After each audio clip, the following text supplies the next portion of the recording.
are we today, Michael? Oh, hi Pam. We're in beautiful Waratah. It's sort of, I suppose you'd call it northwest Tasmania. It's just a little tiny town, a pub, and a servo come chipper.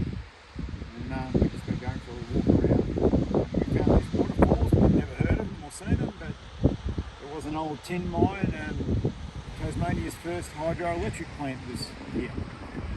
And they used to use it for all the mining equipment. It's quite ingenious, really. It's a beautiful place. We're just staying in a little council campsite just over the way. Okay, thank you.